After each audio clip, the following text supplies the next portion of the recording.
녹화를 안 했어.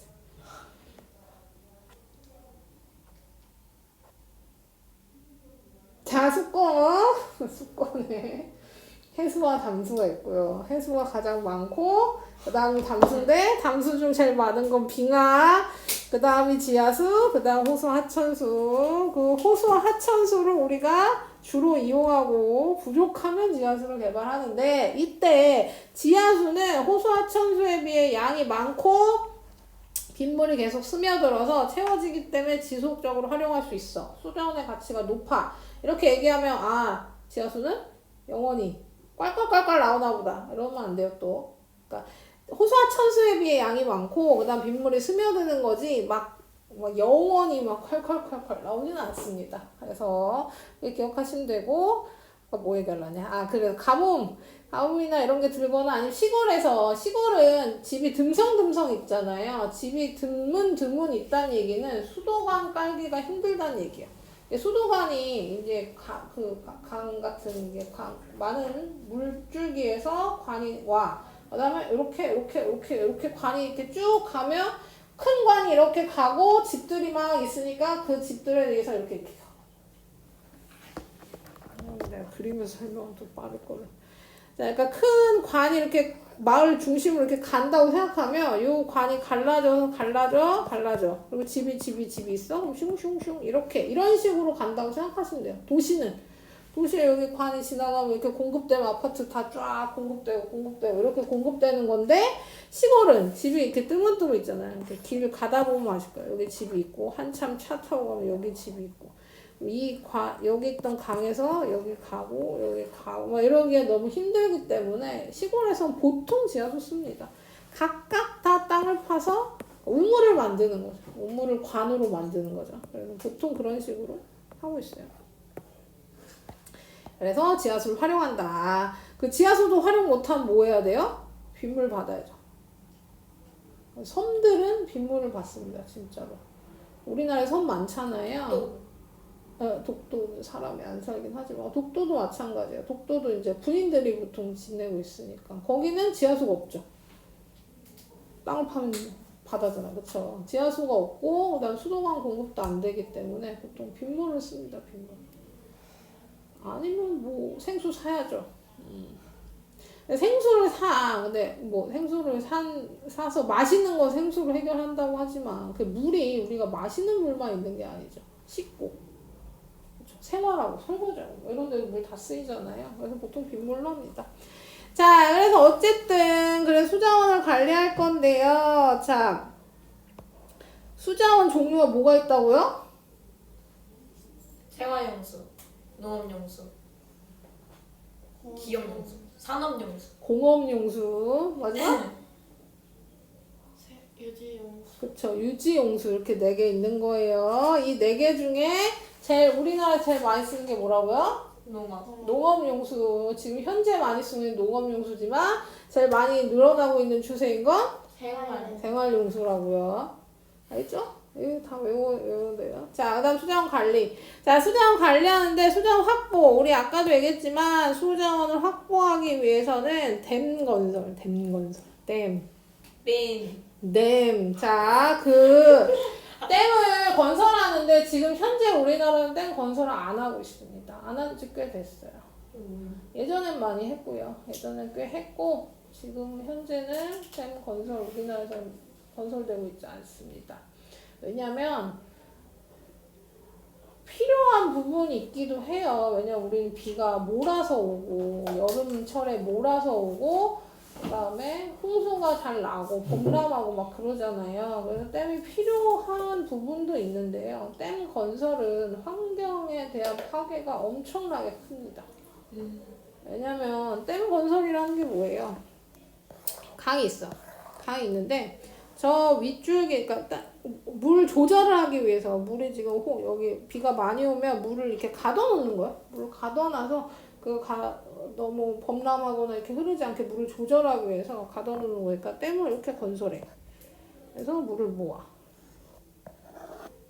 비유하자면 이런 겁니다. 그러니까 이게 댐인 거죠. 댐을 건설하고 강을 여기다 모아둬서 여기로 조절을 하는 거예요. 그럼 어떤 일이 생겨요? 지금 원래 강이 이만했고 여긴 땅이었던 거잖아요. 그래서 댐을 지어서 물 모으면 이 땅이 다 물에 잠기는 거예요. 여기 살고 있는 인간들은 뭐 이주하면 되죠. 인간들은 이주하면 되지만 저기 동식물들한테 댐을 만들 거니까 이주하세요 할 수 없잖아요. 그냥 바로 다 물에 잠겨버리게 되는 겁니다. 그럼 거기 살고 있는 애들 다 싹 다 거기 있는 환경이 다 파괴된다고 보시면 되는 거니까 그런 것 때문에 지금은 건설을 하고 있지 않고요. 지하수 개발은 많이 하고 있고 그 다음 해수 담수화 결국 여기까지 가겠죠. 지금 물이 계속 오염되고 있어서 사용할 수 있는 물이 점점 줄고 있어요. 진짜 많이 100년, 200년, 300년, 400년 다 우리가 살아있을 때 일어나진 않을 것 같고요. 그렇죠. 더 많은 후에 물이 없다면 이제 해수의 담수화를 해야겠지. 바닷물을 담수로 만드는 겁니다. 이거 간단해요. 방법도 그냥 끓이기만 하면 돼. 끓이기만. 해수를 끓여서 그 끓인 수증기를 잡아다가 냉각시키면 물이 된다. 간단합니다. 방법도 간단하고 뭐 이걸 만들려고 하면 뭐 공장같이 이렇게 필요할 거 아니에요. 계속 간단해요. 지붕만 있으면 돼요. 지붕. 물을 가둬서 끓이고 끓인 애들을 모아야 되니까 지붕을 만드는데 지붕이 이렇게 경사가 지어 있기만 하면 됩니다. 그럼 그 경사 지은 쪽에 물방울이 맺히고 떨어진 걸 모으기만 하면 되죠. 이런 구조기만 하면 돼. 그러니까 매우 간단하지만 뭐예요? 우리 하천수를 쓰는 것보다는 과정이 더 들어가죠. 그리고 우리나라 기준으로 하면 어때요? 우리나라 바다 저기 있고 서울이 여기 있잖아요. 그러면 뭐 인천이라고 합시다. 인천 좀 가깝죠? 바다 여기 있고 서울에 여기 있으니까 뭐 해야 돼요? 운반해야 되죠. 얘랑 얘 만드는 비만 드는 게 아니라 운반비가 들어. 운반비가 비싸죠. 왜냐하면 기름을 써야 되죠. 그러니까 물값이 엄청나게 그때가 되면 물값이 지금보다 훨씬 비싸지죠. 뭐 옛날에는 물을 사서 안 썼잖아요. 그쵸? 물을 안 썼어요. 수돗물 썼어. 수돗물. 생수 자체를 안 팔았어요. 지금은 그렇지 않죠. 생수 엄청나게 많이 팔고. 그러니까 점점 바뀌겠지. 자, 그래서 이제 그러지 않기 위해 오염을 방지해서 생활하수를 줄이고 정수시설을 설치해서 오염을 방지하고 그다음 물도 절약해야 됩니다. 빗물을 활용한다거나 절수형 수도꼭지 빨랫감 모아서 세탁하게 한 번 쓴 물 재활용하기. 너네가 할 수 있는 게 하나도 없죠.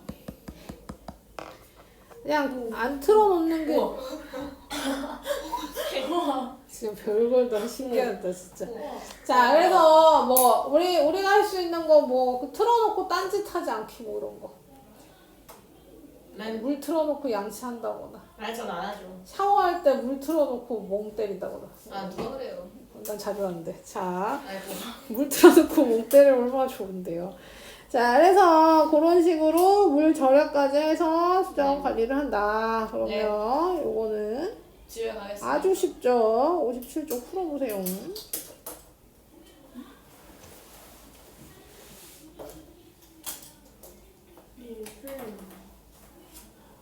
응? 응? 너만? 네.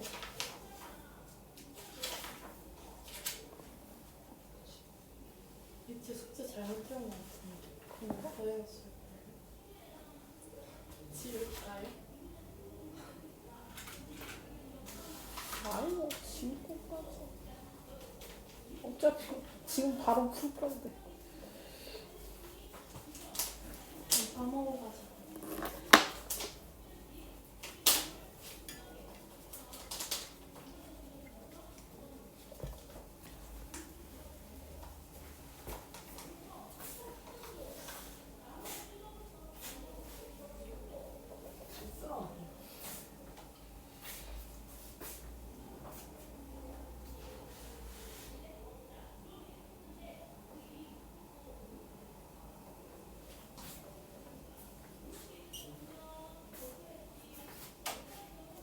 그래서 오늘 커트라인은 65, 60.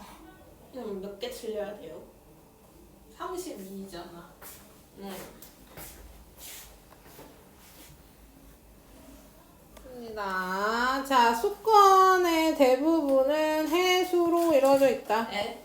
해수. 아이고.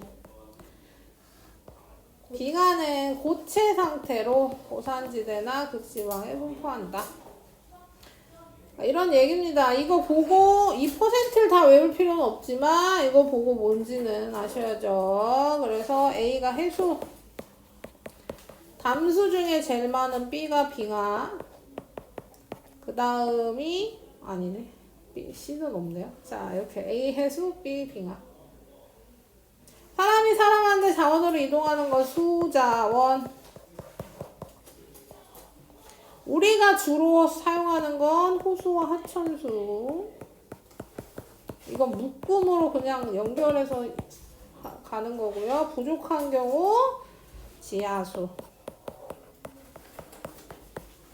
수자원의 용도 이유입니다. 생활용수는 우리가 쓰는 거 마신다. 농업용수는 가축 키우는 농업에 속합니다. 그러니까 농사 짓거나 가축 키우는 게 농업, 공업용수는 제품을 만든다.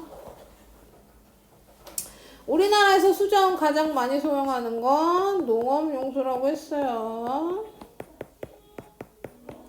수자원 이용량은 인구 증가, 산업 발달, 삶의 질 향상으로 샤워 시설이 집집마다 여러 개씩 있고 뭐 이런 것도 몇 년 안 됐죠. 자, 어쨌든 그런 발전으로 인해서 생활용수가 점점 증가하고 있죠. 생활용수가 증가라고 쓰고 싶으네. 자, 9번 수자원의 가치. 수자원은 무한하게 쓸 수 있는 자원이 아닙니다. 지하수는 지속적으로 활용할 수 있어 가치가 높은 거는 맞다고 하고요. 강원도에 물이 부족하면 주로 해수가 아니라 지하수를 사용하죠. 댐 건설, 지하수 개발, 모 등으로 수화자원을 안정적으로 확보할 수 있다. 뭐예요? 해수 잠수화.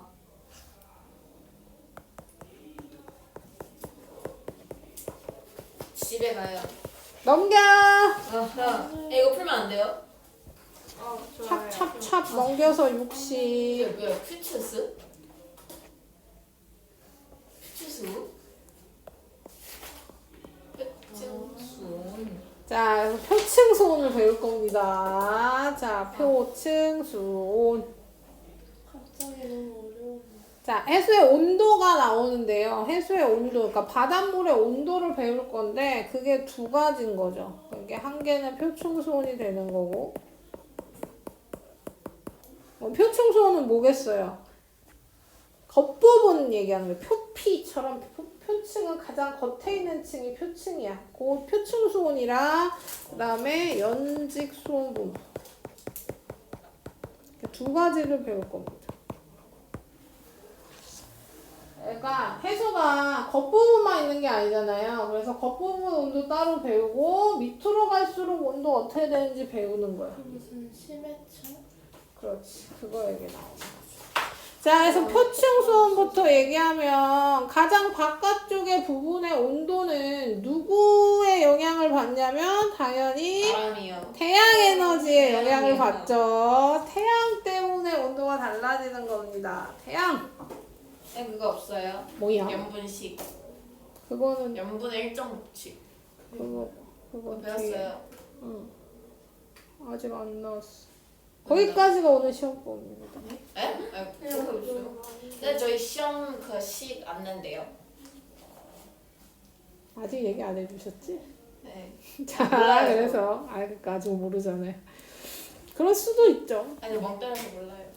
자, 그 다음에 그래서 저위도에서 고위도로 갈수록 표층수온이 낮아지는데 위도가 뭔지 알아야겠죠? 위도도 설명을 자세히 드리겠습니다. 아마 사회 시간에 배울 텐데요. 위도 이거잖아요. 지구가 있어요. 맞아. 가로선이 위도고 세로선이 경도예요. 근데 과학 시간에 경도는 거의 안 나오고 위도만 나올 겁니다. 네. 왜 위도가 나오냐면 태양 에너지가 달라져서 위도가 주로 나와요. 누구요? 태양 에너지. 자, 지구를 반으로 갈라. 그러니까 정 가운데 선을 거. 이게 중심입니다. 위도 0. 얘가 기준이에요, 기준. 우리가 이름 있잖아요. 기준선. 우리가 얘기하는 적도가 이 선인 거지. 얘가 기준선인 거예요. 정 가운데 선. 가로선. 얘 기준이요. 0입니다. 그래서 그 선 기준으로 위 북반구를 90등분 했고 남반구도 90등분 했어요. 네. 그럼 얘는 숫자가 크죠? 그래서 네. 얘가 고위도가 되는 거야. 오. 여기도 숫자가 얘보다 크죠? 네. 고위도가 되는 거야. 얘는 저위도가 되는 거고 그렇죠. 우리나라는 중위도가 되는 거야. 오. 이렇게. 왜 이렇게 설명하냐면요. 착각하는 경우가 있죠. 여기가 고위도고 여기가 저위도라고 생각하는 경우가 있는데 그렇지 않다는 얘기입니다. 기준은 가운데고 여기가 저위도고 위 고위도 고위도. 그러니까 극지방은 다 고위도인 거예요. 남극 북극은 고위도인 거예요. 그럼 뭐예요? 고위도는 춥구나. 왜 추워? 춥다고. 아 추워. 왜 추워? 태양이 적게 태양 에너지가 적어서 추운 거예요. 이렇게라도 기억을 잘 하라고. 추워. 자, 그래서 저위도, 중위도, 고위도, 저위도, 중위도, 고위도로 북반구, 남반구가 따로 분리되는 거예요. 기억하시고. 그래서 그 남극권이 끝쪽에 있는 거예요. 추운 거지. 자, 봐봐. 그러면 여기 나오죠. 저위도에서 고위도로 갈수록 태양 에너지가 적게 들어오기 때문에 추운 거고 춥다는 얘기는 표층소음도 낮다는 얘기예요. 태양이 기준이니까. 그래서 여기 보시면 여기 위도가 0도죠. 여기가 적도예요. 여기 적도. 여기 더운 나라들이 여기 있죠. 어디요? 여기 우리 뭐 놀러 가는 그 나라들 베트남? 있잖아. 베트남, 필리핀, 동남아시아로 우리가 보통 부르는 그 나라들이 요 인도네시아? 네, 제주도 어디에 있어요? 제주도는 여기 있죠. 이 점이 제주도다. 오. 요점 우와. 제주도. 네, 일본이죠. 쌤 적도는 표시 안 돼 있어요? 너무 작아서요. 자, 어쨌든 그래서 보시면 이게 수온을 쓴 온도 숫자인데요. 이 적도 부근의 수온보다 점점 올라갈수록 숫자 작아지는 게 보이죠. 그다음 내려가는 것도 내려갈수록 점점 작아지는 거 보이죠. 그래서 저위도에서 고위도로 갈수록 수온이 낮아지더라. 왜? 태양 에너지가 없어서. 줄어들어서라는 겁니다. 그리고 여름에 당연히 겨울보다 표층수온이 높죠. 그러니까 그냥 다 결국에 태양 에너지 때문이야. 여름보다 겨울에 표층수온이 높은 것도 저위도가 높고 고위도로 갈수록 수온이 낮아지는 것도 다 태양 에너지 때문에. 어디는? 표층수온. 제일 껍데기 부분. 우리가 가서 바닷가에 가서 바다 쳐다보면 그 표면만 보이는 거잖아요, 사실. 그쵸? 그 부분은 다 태양 에너지 기준으로 왔다 갔다 한다고 생각하시면 돼요. 알겠습니까? 표층수온 설명 끝났어요. 자, 이제 연직수온 분포 할 거예요, 연직수온 분포. 연직수온 분포는 바깥만 아니라 안쪽까지 보는 거죠. 안으로 깊으니까. 그래서 보시면 바다가 있어요. 바다 있어요. 바다 있는데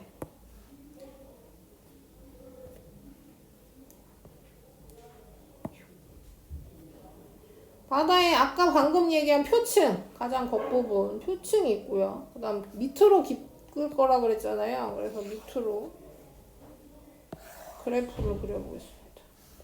그러면 얘가 깊이 여기가 온도입니다. 어디가 제일 뜨겁겠어요? 맨 위. 그쵸. 맨 위가 태양 에너지 제일 많이 받을 거 아니에요. 그래서 맨 위가 제일 높아요. 제일 높아요? 그 다음 어때요? 바다 밑으로 들어가면 태양이랑 점점 멀어지죠. 태양풍이 적게 받을 거 아니에요. 그래서 점점 낮아져. 자, 원래는 이런 그래프가 나와야 되는데 원래는 그냥 간단히 생각하면 이런 그래프가 나와야 돼요. 왜냐면 여기서 태양을 제일 많이 받고 여기서 태양을 제일 적게 받을 테니까 온도가 쭉쭉쭉쭉쭉 깊어지면 깊어질수록 온도가 쭉쭉쭉쭉 낮아지는 그래프가 나와야 되지만 바다가 우리 지금 얘기한 것보다 훨씬 더 깊기 때문에 이런 그래프가 나오는 게 아니라 얘가 여기서 이렇게 올라가죠. 낮아지다가 멈추는 구간이 생깁니다. 이렇게 쭉 어느 정도 되면 더 이상 낮아지지 않는 구간이 생겨요. 그게 심해층. 심해층은 어차피 여기서부터 여기 시작점부터는 여기 어디에도 태양빛이 들어오지 않아요. 태양열 전달되지 않습니다. 그러니까 더 깊어진다고 더 추워지지 않는 거죠. 여기도 춥고 여기도 춥고 쭉 추운 거예요. 빛도 없어. 열도 없고 빛도 없는 상태. 빛이 없어요. 빛이. 그러니까 깜깜해. 눈을 감은 것과 뜬 것에 변화가 없는 거죠. 빛이 하나도 없으니까. 그렇죠. 그래서 이걸 심해층이라고 합니다. 깊어져도 변화가 없는. 그럼 일로 끝나냐? 근데 또 일로 이렇게 끝나지도 않아요. 왜냐면 여기서 안 되네.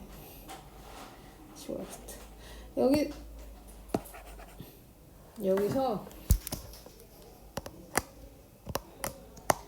위에 뭐가 생기냐면요. 위에서 뭐 하냐면 바람 불어요. 그쵸? 바람이 분단 말이야. 이 바다 위에서 바람이 불어요. 바람이 불면서 뭐 하냐면 파도 치고 섞이죠. 파도 치고 섞이면서 이렇게 나를 이렇게 맨날 놀려. 왜 그래? 예측할 수 없네. 이런 거 아니야? 매주 너무하죠. 자, 그래서 섞이기 때문에 요 구간에도 어떤 일이 생기냐면 요렇게 일정한 구간이 생깁니다. 여기서부터 낮아져요. 여기서부터. 그래서 요 구간은 그럼 왜 섞이냐면 바람 때문에 섞이는 거예요. 바람 때문에. 바람이 불고 철썩철썩 하면서 아래에 있던 물이 위로 가고 위에 있던 물이 아래로 가면서 이렇게 철썩철썩 섞이죠. 그래서 이 층 이름이 혼합층이에요. 혼합층. 오호. 알고 있었습니다. 자, 그래서 이렇게 특별한 구간이 나오는 거고요. 얘는 이름이 수온약층이고 얘는 말 그대로 아까 얘기한 대로 태양이 여기가 많이 전달되고 여기가 적게 전달하면서 온도가 쭉 낮아지는 기본 구간이 생기는 겁니다. 그래서 층이 이렇게 세 개로 나뉘어요. 혼합층, 수온약층, 심해층. 여기까지 알겠죠? 네. 유빈이 알겠지? 유민이요? 규빈이라고 하는데요.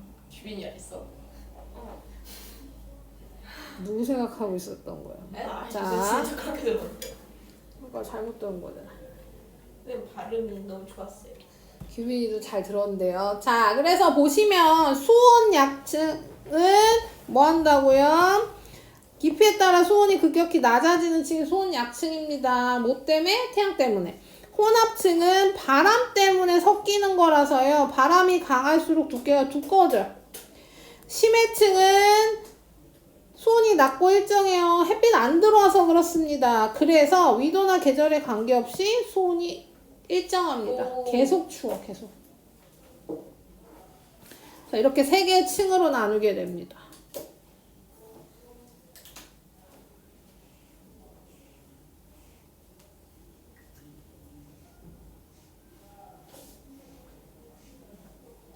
자, 이제 이건 오케이죠. 그것만 한 번 더 설명합시다. 수온 약층이 위에가 따뜻하고 밑에가 추우면서 뭐가 일어나지 않냐면요. 대류가 일어나지 않아요. 그래서 매우 안정합니다. 이게 왜 중요하냐면요. 보통은 대류가 일어나면서 이렇게 섞이잖아요. 근데 이 섞이는 일이 없기 때문에 밑에 있는 생물이랑 위에 있는 생물이 거의 똑같아요. 소통이 없어, 소통이 없다고 하면 이상하네. 교류가 없다 그래요. 그러니까 우리가 심해층이 워낙 심하고 밑에 있으니까 많이 못 보기도 하지만요. 만약에 여기 대류가 일어난다면 조금 더 많은 교류가 있었을 거야. 그러니까 우리가 심해에 사는 애들 조금 더 자주 볼 수 있었지만 심해가 완전히 깊이 들어가고 위에 수온약층은 대류 없이 움직이지 않기 때문에 이런 안쪽 동물들이나 식물들을 보기가 좀 더 힘들게 된 거죠. 예를 들면 이런 거예요. 그러니까 비유긴 하지만 만약에 여기 사는 애가 있어. 여기 심해층에 어떤 애가 살고 있었어요. 여기 살고 있는 심해층에 살고 있는 애 중에 요 심해 근처에 살고 있는 애야. 근데 얘가 뭐예요? 요 왔다 갔다 하면 살 거 아니에요. 여기만 사는 게 아니라 여기 왔다 갔다 하면 사는데 만약에 대류가 일어나면 길을 잃으면 얘가 위로 올라온다고요. 그 물의 움직임 때문에 얘가 이렇게 올라올 수도 있는데 여기 교류하면 그래서 여기서 하면 우리가 볼 수 있잖아요. 얘네들은 이렇게 움직이지 않아. 그래서 교류가 없다. 매우 안정하다. 뭐 이런 거고요. 자, 여기까지는 기억했으면 이제 뭐가 나오냐면요. 위도별 특징이 나올 겁니다. 저위도, 중위도, 고위도.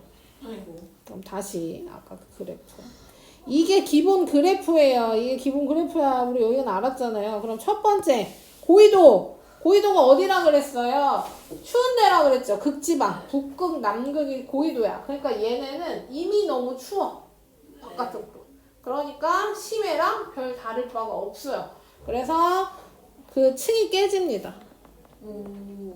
이렇게 생겨요. 위에서부터 아래까지 그냥 쭉 추운 거야. 그러니까 혼합층, 소온약층, 심해층에 구별이 없이 그냥 쭉 심해처럼 추워요. 그게 극지방 고위도 그래프입니다. 이게 고위도 그래프.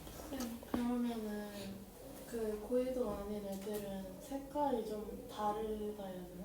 빛이 조금씩 있잖아요. 수온약층 같은 데에는. 네. 저기에는 아예 빛이 없어요. 아니야, 그거랑 상관없이. 그 빛은 있는데 온도를 못 높이는 거죠. 그러니까 깜깜하진 않아. 자, 그 다음에 이제 고위도 보겠습니다. 고위도가 아니라 저위도 보겠습니다. 저위도는 어때요? 저위도는 온도가 제일 높겠죠. 그쵸? 네. 이거 지울게요. 헷갈리니까. 자, 저위도랑 중위도를 비교하면 저위도가 적도 부근이니까 더 온도가 높아요. 그러니까 표층소온 높은 저위도가 중위도보다 높아. 그쵸? 그 다음에 혼합층이 생길 건데 혼합층은 중위도가 더 두꺼워요. 저위도보다. 왜? 바람이 더 많이 불어서. 중위도는 이렇게 소온약층이 형성되고 저위도는 이렇게 형성된다고 생각하시면 돼요. 이런 식으로. 중위도의 특징은 혼합층이 두껍다는 거. 저위도의 특징은 표층소온이 가장 높고 혼합층이 짧게 나타나고 수온약층이 훨씬 더 발달했다는 거. 이렇게 구별하시면 돼요. 책 보면서 다시 설명하면 자, 저위도는 표층소온이 가장 높고 혼합층이 얇고 그 다음에 심해층과의 소온 차이가 가장 큰 거. 그 다음에 중위도는 바람이 강해서 혼합층 가장 두껍게 나타나는 거. 고위도는 표층소온 가장 낮고 층상구조 나타나지 않는 거. 그러니까 혼합층, 소온약층, 심해층으로 안 나누고 그냥 일자 쫙 나온다는 게 위도별 특징입니다. 알겠습니까? 네. 그래서 그거를 확인하는 실험을 하는 거예요. 실험. 비닐봉지. 아까 걔잖아요. 자, 어떤 거냐면요. 요렇게 보세요. 물을 담고, 수조에 물을 담고, 온도계를 깊이별로 꼽았어요. 이렇게. 차이나게 꼽아. 그 다음에 여기 지금 복잡한데요. 이 뒤로 뭐가 있냐면 등이 있어요. 저기선 등이 있어요. 그러니까 물에다가 온도계를 팍팍팍팍 깊이별로 꽂고 등을 비춰준 겁니다. 그치? 이렇게. 그러면 당연히 등이랑 가까운 얘가 제일 높고 들어갈수록 온도가 낮아질 거야. 여기까지. 근데 뭐 한다는 얘기입니까? 휴대용 선풍기를 가까이 댈 거래요. 그럼 물이 어떻게 되겠어요? 펄펄펄펄펄 섞이겠죠. 그래서 이 근처에 있는 애들은 온도가 동일해질 거다라는 실험입니다. 그래서 보시면 가열 전에는 다 똑같았던 물이 가열을 시작하면 깊이가 낮은 애부터 순서대로 온도가 낮아졌다가 선풍기를 켜면 선풍기 근처에 있는 애들의 온도는 비슷해지고 다시 낮아진다. 이렇게. 그래서 바다와 똑같은 결과를 가진다 라는 거죠. 적외선 등이 태양, 선풍기가 바람에 해당한다. 알겠습니까? 여기까지도 뭐 어려운 건 없어요. 그래서 61쪽 5번까지 풀게요. 자, 1번 해수의 표층 수온은 고위도로 갈수록 낮아진다. 해수의 연직 수온 분포에 영향을 주는 거는 태양 에너지랑 바람. 그렇지, 바람. 자, 그 다음 A, B, C 이름 쓰래요. A는 혼합층, B는 수온약층, 심해. C는 심해층. 이름 확실하게 기억해 주시고요. 4번의 층상구조 특징. 수온이 높고 일정한 층은 혼합층. 바람이 많이 불면 두꺼워져요. 수온이 급격히 낮아지는 건 수온 약층, 태양 에너지 양 때문입니다. 수온 변화 거의 없는 거 심해층, 해가 안 비쳐요. 자, 위도별 해수 연직 수온 분포. 혼합층은 중위도 해역에서 가장 두껍게 나타난 거 맞습니다. 여기서 가장 두꺼워요. 고위도는 혼합층만 나타나는 거 아니죠. 그냥 층 구별이 없습니다. 자, 그 다음 표층과 심해층 가위가 큰 건 저위도다. 이건 맞죠? 오. 집에 갑시다. 안녕히 계세요. 자, 그 다음 집에 언제 가요? 4시에 클리닉 하고 진도가 또 있어요? 응. 여기까지. 우리 여기 반만 하고 문제 푼 거잖아. 거기까지만 할 거야. 안 그래도. 아까 얘기했잖아. 시험 범위도 여기까지 시험 범위라. 미치겠다. 자, 그래서 염분 보시면요. 염류랑 염분이라는 새로운 단어가 나왔죠. 그럼 뭐 해야 돼요? 외워야죠. 뜻을 암기해야죠. 우리 뜻을 모르면 문장 바보 됩니다. 독해가 안 되니까요. 그쵸? 단어가 나오면 단어의 뜻을 알아두셔야 됩니다. 염류는 해수에 녹아져 있는 여러 가지 물질을 총칭해서 염류라고 하는 겁니다. 염류 중에 제일 많은 게 염화나트륨이고 두 번째로 많은 게 염화마그네슘이에요. 뭐 그 외에 다른 것도 있지만 우리는 이 두 개만 외울 겁니다. 제일 많은 거, 두 번째로 많은 거. 그리고 염화나트륨이 제일 많은데 짠맛이 나고 두 번째로 많은 염화마그네슘은 쓴맛이 나요. 그러니까 바닷물을 맛을 보면 짜고 써요. 이게 마시면 안 돼요. 마시면 안 되고. 왜요? 맛봐. 마시면 왜 안 돼요? 짜서? 아니 물론 마신다고 내가 막 독극물처럼 바닷물을 우악하고 마신다고 죽지는 않는데요. 그럼 뭐 굳이 마셔요. 많이 마시면 죽어요 실제로. 그러니까 우리가 그냥 일반 물 마시듯이 해수를 계속 마시게 되면 거꾸로 탈수가 일어나서 사망에 이를 수도 있습니다. 마실수록 계속 못 마르잖아. 뭐 그렇기도 하고요. 몸에 있는 물이 빠져나가기도 하고요. 그래서 탈수가 일어나는 거죠. 사망에 이를 수 있습니다. 그러니까 뭐 영화에 많이 나오잖아요. 무인도나 아니면 막 배 타고 가다가 막 조난 당해가지고 있는데 물이 없어가지고 바닷물을 마시고 싶어하는 막 장면이 엄청 자주 나와요. 영화에서. 마시면 안 되죠. 더 목말라? 더 목이 마르고 갈증 나고. 자, 어쨌든 그래서 염류는 해수에 녹아져 있는 여러 가지 물질이고 그 중에 제일 많은 거 염화나트륨, 두 번째로 많은 거 염화마그네슘.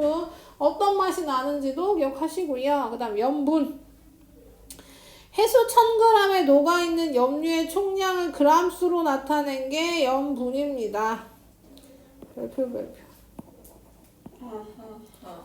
외워야 돼요. 염분은 해수가 1000g이야. 100g도 아니고 1000g입니다. 해수 1000g에 녹아있는 염류의 총량을 g수로 나타냈대요. 단위도 정해줬어요. g이라고. 그래서 해수 1000g에 녹아있는 염류의 총량을 g수로 나타낸 걸 염분이라고 한다. 그래서 우리 용해도 외웠듯이 염분이 뭐예요? 라고 물어보면 주르륵 나와야 된다. 해수 1000g에 녹아져 있는 염류의 총량을 g수로 나타낸 거. 이렇게. 그러니까 해수가 1000g으로 정해져 있는 거지. 그리고 여기서 중요한 거 헷갈려 하시는 게 있는데요. 그렇다면 해수는 뭐라고 생각하시면 되냐면요. 바닷물? 당연히 바닷물이죠. 근데 이제 여기는 염류랑 염분이 계속 나오니까 이렇게 생각하시면 돼요. 해수는 물이랑 염류랑 섞인 게 해수인 거예요. 해수에 녹아져 있는 여러 가지 물질이 염류니까 그거랑 물이랑 섞여 있는 게 해수다. 이렇게 생각하시면 됩니다. 뭐 계산 문제가 안 나올 가능성도 있고 나올 가능성도 있잖아요. 그 계산 문제가 나온다면 요게 꼭 있어야 됩니다. 그래서 기억해 주시고 단위는 PSU예요. PSU. PSU라고 읽으시면 되고요. 실용염분 단위인데요. 지금 현재는 거의 대부분 PSU를 씁니다. 그리고 예전에는 퍼밀이란 단어도 단위도 썼어요. 퍼밀. 네, 우리 소금물의 농도 수학 시간에 물의 농도 했던 거 기억납니까? 그쵸? 어떻게 했냐면 안 배웠어요. 제가 친절히 우리 이거 알았어. 제가 지금 알려드리고 있잖아. 소금물분에 소금 곱하기 100 하면 농도가 나와요. 5%. 맞지. 그리고 이 단위 많이 봤죠? 퍼센트. 요거. 네. 확률할 때 나오고. 그런데 지금 뭐예요? 이거는 그냥 그렇다는 거고. 지금 뭐예요? 우리는 단위가 이렇게 생겨먹었죠? 근데 뭐예요? 비슷하게 생겼지? 네. 그래서 우리 이거 구하는 공식이 뭐냐면요. 해수 분의 염류 곱하기 1000 하는 거. 그러니까 단위가 0이 하나 더 붙은 퍼밀이 나오는 거야. 어디 나와 있을까? 아이고 힘들다. 왜 이렇게 힘들지 오늘따라? 오늘 따라한 거 맞죠? 네. 근데 여기 교실이 오늘 좀 이상한 것 같아요. 여기 먹으면 졸려요. 아니, 여기 교실이 살짝 오늘 좀 뭔가 좀 공기가 텁텁한 것 같아요. 나눠 드셨어요? 응. 오. 그래서 그럴 거야. 틀어져 있었어.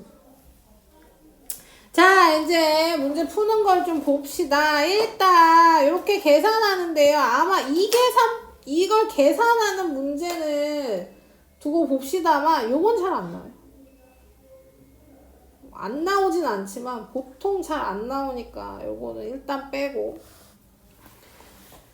그 다음에 여기 보시면 염분이 35 PSU인 해수 1000g에 연유가 35 녹아져 있대요. 아까 내가 뭐라 그랬습니까? 해수가 여기 써있네요. 해수가 물이 더하기 염유라 그랬잖아요. 그럼 해수 1000g에 염유가 15g이 녹아져 있다는 얘기는 물이 965고 염유가 35라는 얘기라고. 오케이? 네. 오케이죠?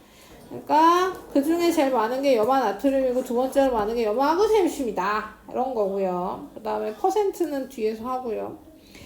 자, 그러면 여기 전 세계 평균 염분은 35 PSU예요. 전 세계를 평균을 구하면 35 PSU래. 그 얘기는 뭐냐면 모두 다 35 PSU라는 얘기가 아니라 어디는 높고 어디는 낮은데 합쳐보면 35 PSU 정도 나온다. 그건 무슨 얘기다?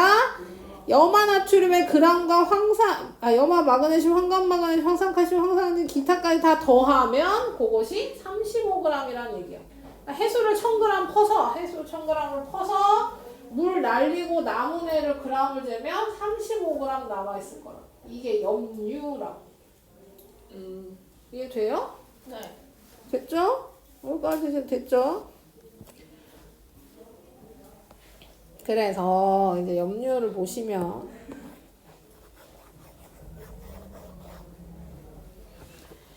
자 보시면 해수는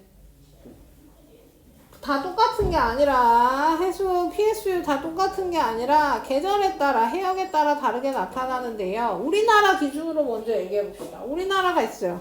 우리나라 여기 있네. 다시 그려. 자 우리나라가 있어요. 너무 이상하네. 자, 우리나라요.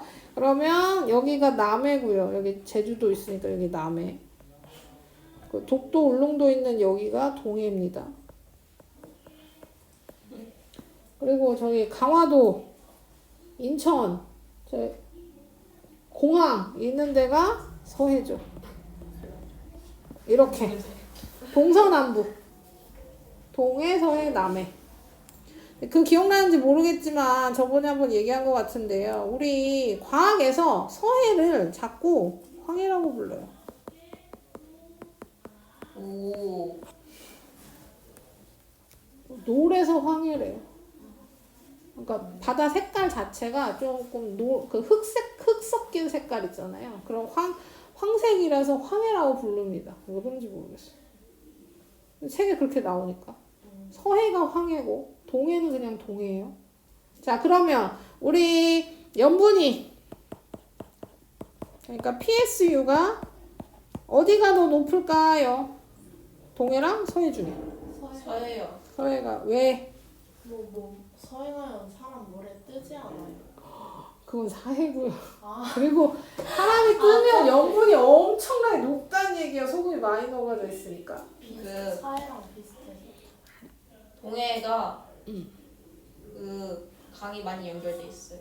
자, 반대로 얘기하셔도 돼요. 서해가. 자, 서해가 우리나라 강줄기들은 보통 서해로 흘러나가는 경우가 많아요. 그럼 뭐예요? 담수 유입이 많다고 표현하거든요. 그러니까 안짠물이 많이 섞이는 거야. 네. 서해 쪽으로. 그럼 당연히 서해가 동해보다 덜 짜겠죠. 네. 염분이 낮아요. 얘가 높고요. 이렇게 되는 겁니다. 네. 그렇죠. 우리 대부분 우리 큰 줄기의 강들이 서해 쪽으로 흘러가는 강이 많으니까 담수가 많이 유입되고 서해 염분이 낮다. 황해 염분이 낮다. 이렇게 생각하시면 되고요. 그래서 강에서 오는 흙이 섞여서 노래 쓰는 거예요? 그렇다기보다는 그거의 영향보다는 낮은 게 더 영향이 크죠. 서해는 낮잖아. 깊이가 낮아요. 그러니까 당연히 흙이 더 많이 섞일 수밖에 없죠. 그 다음에 여름이랑 겨울 합시다. 우리나라 얘기하는 거예요. 우리나라 기준으로 여름과 겨울 중에 염분이 어디가 높겠습니까? 여름이요. 겨울이요. 왜 여름이랑 겨울이 달라지냐면요. 우리나라 여름이랑 겨울 중에 강수량 때문에 그래요. 강수량. 비가 담수죠? 얘도. 비가 여름에 엄청나게 집중돼 있어. 우리는 겨울에는 강수량이 현저하게 떨어집니다. 엄청 차이 나요. 그럼 뭐예요? 바다에 안짠물이 많이 섞이는 거죠. 그러면 염분이 낮다. 여기 높고. 계절별로는 그렇습니다. 이거 다 지금 우리나라 얘기하고 있는 거예요. 우리나라. 그 다음에 전체적으로 얘기하면 우리나라 총 바다 평균 염분은 33 PS예요. 33. 그러니까 전 세계 그 평균 염분보단 낮죠.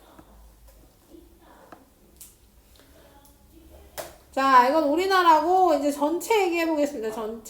전체적으로다가 저위도 기준으로 봅시다. 저위도는 적도 부근, 더운데 적도 부근은 비가 많이 내려.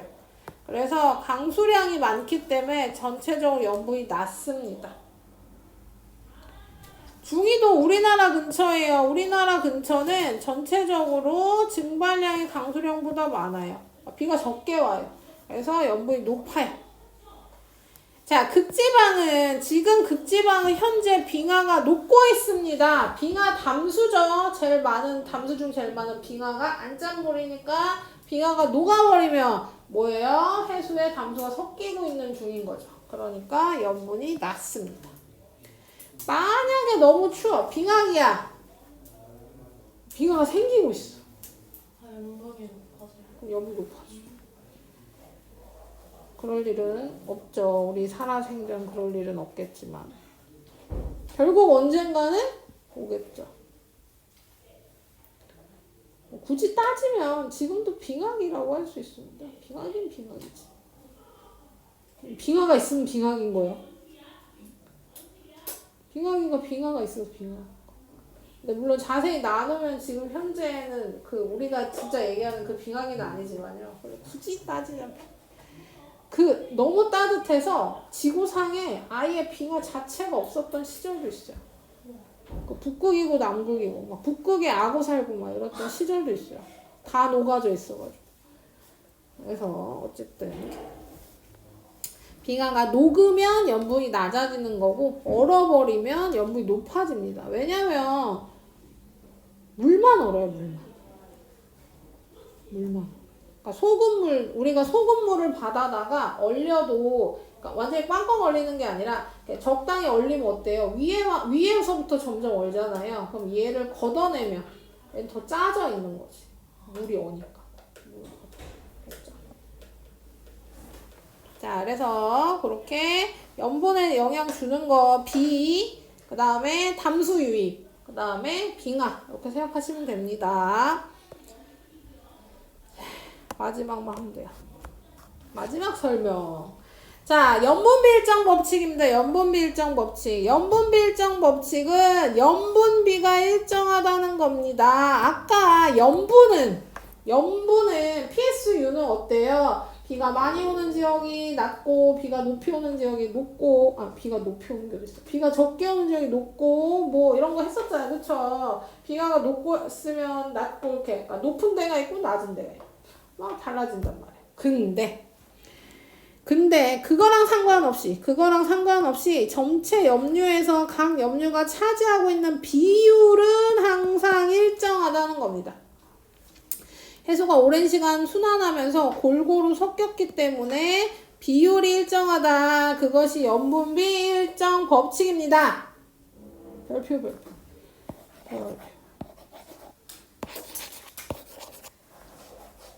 중요.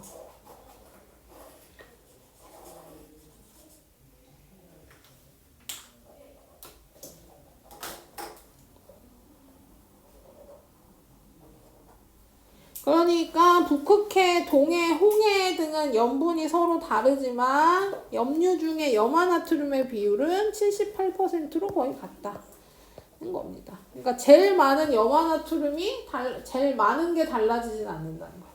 그러니까 결국 1등이 염화나트륨이고 2등이 염화마그네슘인 게 달라지진 않을 거란 거예요. 그리고 비율도. 그 무슨 얘기냐면 봐봐. 황해는 염화나트륨이 24g, 3g, 1.5g, 2g에서 총 염분이 31psu예요. 무슨 얘기냐면 이거 다 더하면 31 나와요. 그리고 얘는 이거 다 더하면 33 나온단 말이야. 염분 양이 다르죠. 염분의 양이 다르지만 뭐 한다는 거예요? B를 구하면 B는 거의 같다는 겁니다. 그렇죠? 그리고 아까도 얘기했지만 염화나트륨의 비율은 약 78%. 이 정도는 외워두셔도 좋죠. 그래서 우리 B 구할 때 염화나트륨과 염화마그네슘의 비도 대부분 7대1 B 구하는 건 7대1로 일정합니다.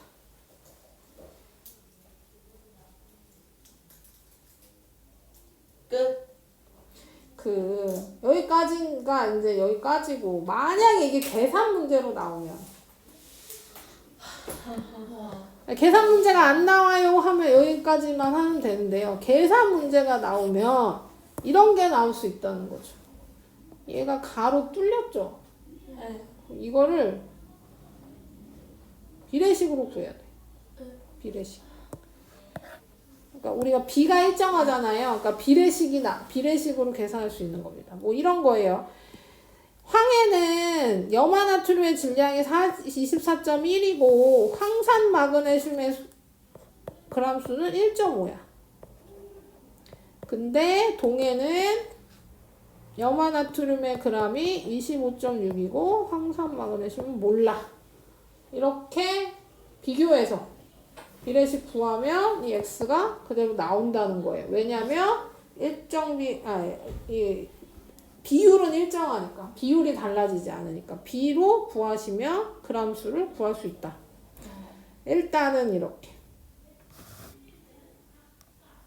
이게 연금 일정이세요? 근데 연분밀정 법칙이 만약에 계산 문제가 안 나온다고 단정하면 어려울 게 없어요. 그냥 B가 일정하다는 거랑 요 B 아까 얘기한 염화나트륨의 비율이 78%인 거랑 얘랑 얘 비율이 7대 1인 거랑 요것만 기억해 두면 계산할 것도 없고 그냥 그거가 안 변하니까 그냥 그걸 문제를 풀면 되는데요. 만약에 이제 계산 문제가 나온다 하면 비례식이 나와야 되는 거죠. 그거는 조금 더 지켜봅시다. 그리고 만약에 나올 가능성이 보이면 그 문제만 이제 쫙 풀어야지. 연습해야지. 선생님. 하시면 알려드릴게요. 선생님. 61쪽 푸세요. 선생님. 나머지도 일단 풀어. 선생님.